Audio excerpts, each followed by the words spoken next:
बानो और रानो नाम की दो लड़कियां थीं। वो दोनों अच्छी सहेलियां थीं। बानो और रानो दोनों एक ही मोहल्ले में रहती थीं, लेकिन बानो स्कूल और घर के हर काम में दिलचस्पी लेती थी। वो थी भी बहुत ज़हीन और अक्लमंद, जबकि रानो आराम पसंद और थोड़ा बेवकूफ़ और कम अकल थी। एक मर्तबा बानो ने गर्मियों के दिनों में अपनी नानी जान के घर जाने का इरादा किया और नानी जान के घर जाने की तैयारी करने लगी। रास्ते में उसे एक गाय मिली। गाय ने कहा, बेटी, मेरे आसपास जो गोबर है उसे साफ कर दो ताकि मैं आराम से बैठ सकूं। रानो ने गोबर साफ कर दिया और आगे बढ़ने के बाद एक बरगद का पेड़ मिला।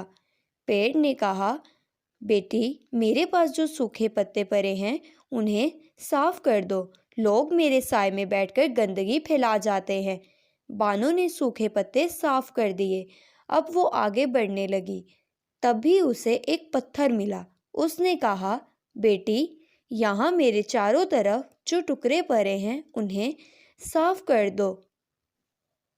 बानो ने उसे साफ कर दिया और वो अपनी नानी जान के घर पहुंच गई। वहां जाकर उसने अपनी बूढ़ी नानी जान के कामों में हाथ बटाया। जब बानो अपने घर वापस आने लगी तो उसकी नानी जान ने उसे बहुत सारे तोहफे दिए। वापस आते वक्त उसे वही पत्थर मिला जिसके चारों तरफ टुकड़ों के बजाय सोने की ईंट पड़ी हुई थी। पत्थर ने कहा, बेटी, तुम जितनी चाहो ईंट ले लो। बानो ने कुछ ईंटें ले लीं और आगे बढ़ने गई। फिर उसे बरगद का वही पेड़ मिला। रानो ने पेड़ के कहने पर उसकी शाखों से लटके हुए कीमती कपड़ों में से कुछ कपड़े ले लिए। अब बानो आगे बढ़ी। उसे वही गाय मिली। गाय ने कहा, बेटी, तुम जितना चाहो उतना दूध पी लो और ये मीठा भी साथ ले जाओ। बानो इस तरह अपने घर वापस आ गई और सभी बातें उसने अपनी सहेली रानो को बताईं। रानो ने भी उसकी बातें सुनकर अपनी नानी जान के घर जाने का इरादा कर लिया और वो जाने की तैयारी करने लगी। रास्ते में जाते वक्त उसे वही गाय मिली। गाय ने कहा, बेटी, तुम ये गोबर साफ कर दो। इस पर रानो ने कहा, मैं बानो नहीं हूँ जो आपकी बात मानूं। आगे बढ़ने पर उसे वही बरगद का पेड़ और पत्थर मिले और उन दोनों ने जब रानो से सफाई करने को कहा तो उसने इन्हें बहुत टकासा जवाब दे दिया। अब वो अपनी नानी जान के घर पहुंच गई। नानी जान के घर जाकर उसने कोई काम नहीं किया बल्कि खूब खाया पिया और नई नई चीज़ों की बेजा जिद भी की।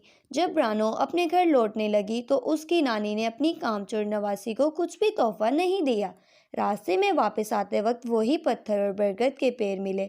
उन दोनों ने रानो पर छोटे छोटे पत्थरों और सूखे पत्तों की बरसात कर दी। रानो वहां से बच बचा कर निकली कि वही गाय मिल गई।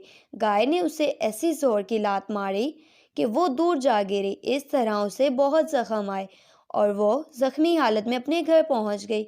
इसीलिए कहा जाता है कि दूसरों के काम आना अच्छी बात है।